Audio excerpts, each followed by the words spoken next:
No. 18. By James Madison. The subject continued, with further examples, among the confederacies of antiquity.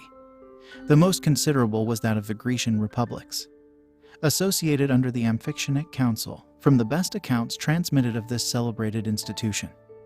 It bore a very instructive analogy to the present Confederation of the American States. The members retained the character of independent and sovereign states, and had equal votes in the Federal Council. This council had a general authority to propose and resolve whatever it judged necessary for the common welfare of Greece, to declare and carry on war, to decide, in the last resort, all controversies between the members, to find the aggressing party, to employ the whole force of the Confederacy against the disobedient, to admit new members. The Amphictyons were the guardians of religion, and of the immense riches belonging to the Temple of Delphos, where they had the right of jurisdiction in controversies between the inhabitants and those who came to consult the oracle, as a further provision for the efficacy of the federal powers.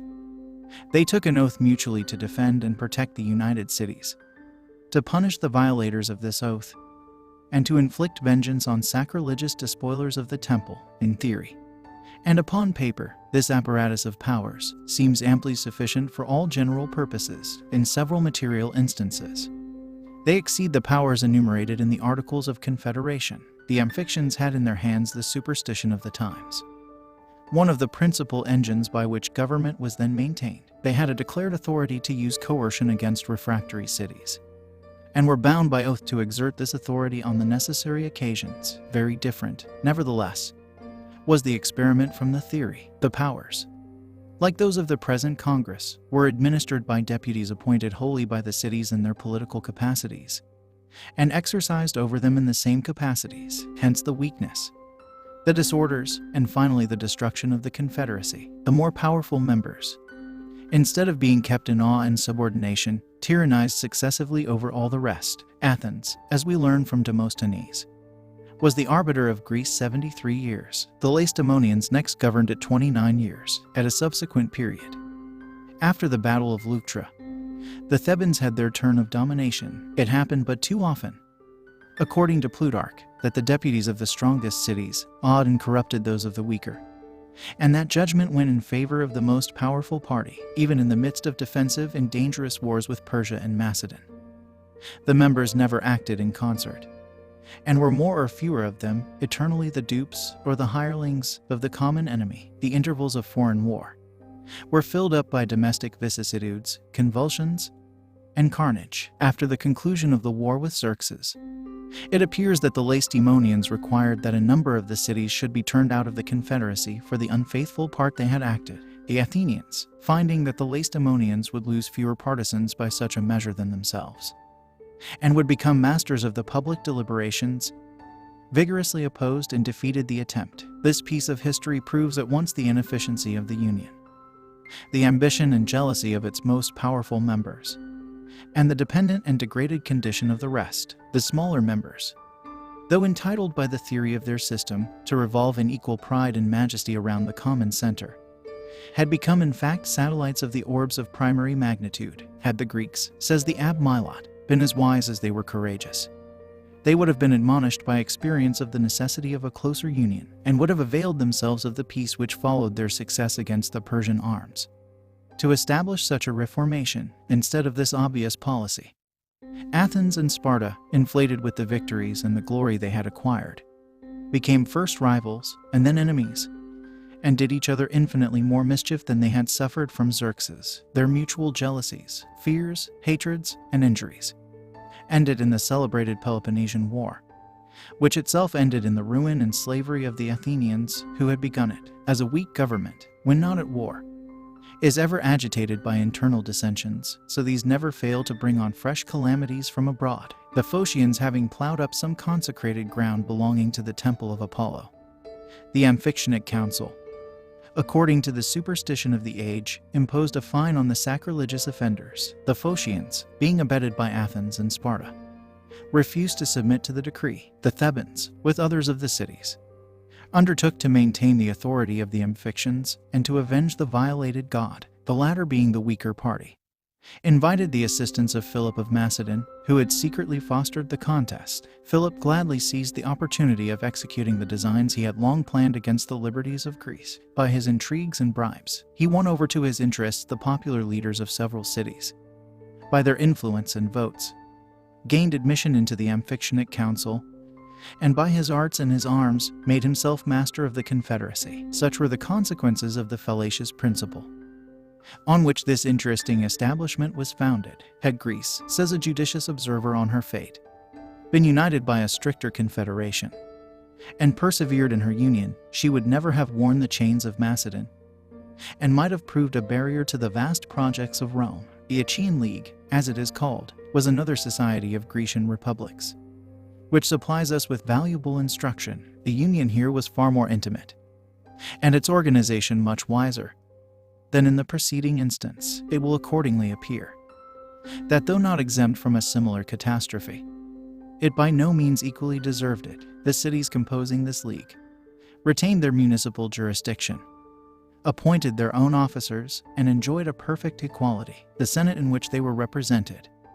had the sole and exclusive right of peace and war, of sending and receiving ambassadors, of entering into treaties and alliances, of appointing a chief magistrate or praetor, as he was called, who commanded their armies, and who, with the advice and consent of 10 of the senators, not only administered the government in the recess of the Senate, but had a great share in its deliberation when assembled, according to the primitive constitution. There were 2 praetors associated in the administration, but on trial a single one was preferred. It appears that the cities had all the same laws and customs, the same weights and measures, and the same money. But how far this effect proceeded from the authority of the Federal Council is left in uncertainty. It is said only that the cities were in a manner compelled to receive the same laws and usages. When Lacedaemon was brought into the league by Philopoemen, it was attended with an abolition of the institutions and laws of Lycurgus, and an adoption of those of the Achaeans. The Amphictyonic Confederacy, of which she had been a member, left her in the full exercise of her government and her legislation. This circumstance alone proves a very material difference in the genius of the 2 systems. It is much to be regretted that such imperfect monuments remain of this curious political fabric. Could its interior structure and regular operation be ascertained, it is probable that more light would be thrown by it on the science of federal government than by any of the like experiments with which we are acquainted. One important fact seems to be witnessed by all the historians who take notice of Achaean affairs. It is, that as well after the renovation of the league by Aratus, as before its dissolution by the arts of Macedon, there was infinitely more of moderation and justice in the administration of its government, and less of violence and sedition in the people, than were to be found in any of the cities exercising singly all the prerogatives of sovereignty. The Abbé Mabley, in his observations on Greece, says that the popular government, which was so tempestuous elsewhere, caused no disorders in the members of the Achaean Republic, because it was there tempered by the general authority and laws of the confederacy. We are not to conclude too hastily, however, that faction did not in a certain degree agitate the particular cities, much less that a due subordination and harmony reigned in the general system. The contrary is sufficiently displayed in the vicissitudes and fate of the Republic, whilst the Amphictyonic Confederacy remained. That of the Achaeans, which comprehended the less important cities only, made little figure on the theater of Greece. When the former became a victim to Macedon, the latter was spared by the policy of Philip and Alexander. Under the successors of these princes, however, a different policy prevailed. The arts of division were practiced among the Achaeans. Each city was seduced into a separate interest. The union was dissolved. Some of the cities fell under the tyranny of Macedonian garrisons, others under that of usurpers springing out of their own confusions. Shame and oppression ere long awakened their love of liberty. A few cities reunited. Their example was followed by others, as opportunities were found of cutting off their tyrants. The league soon embraced almost the whole Peloponnesus. Macedon saw its progress, but was hindered by internal dissensions from stopping it. All Greece caught the enthusiasm, and seemed ready to unite in one confederacy, when the jealousy and envy in Sparta and Athens of the rising glory of the Achaeans threw a fatal damp on the enterprise. The dread of the Macedonian power induced the league to court the alliance of the kings of Egypt and Syria, who, as successors of Alexander, were rivals of the king of Macedon. This policy was defeated by Cleomenes, king of Sparta, who was led by his ambition to make an unprovoked attack on his neighbors, the Achaeans, and who, as an enemy to Macedon, had interest enough with the Egyptian and Syrian princes to effect a breach of their engagements with the League. The Achaeans were now reduced to the dilemma of submitting to Cleomenes, or of supplicating the aid of Macedon, its former oppressor. The latter expedient was adopted. The contest of the Greeks always afforded a pleasing opportunity to that powerful neighbor of intermeddling in their affairs. A Macedonian army quickly appeared. Cleomenes was vanquished. The Achaeans soon experienced, as often happens, that a victorious and powerful ally is but another name for a master. All that their most abject compliances could obtain from him was a toleration of the exercise of their laws. Philip, who was now on the throne of Macedon, soon provoked, by his tyrannies, fresh combinations among the Greeks. The Achaeans, though weakened by internal dissensions, and by the revolt of Messene, one of its members, being joined by the Aetolians and Athenians, erected the standard of opposition. Finding themselves, though thus supported, unequal to the undertaking, they once more had recourse to the dangerous expedient of introducing the succor of foreign arms. The Romans, to whom the invitation was made, eagerly embraced it. Philip was conquered, Macedon subdued. A new crisis ensued to the League. Dissensions broke out among its members. These the Romans fostered. Callicrates and other popular leaders became mercenary instruments for inveigling their countrymen, the more effectually to nourish discord and disorder.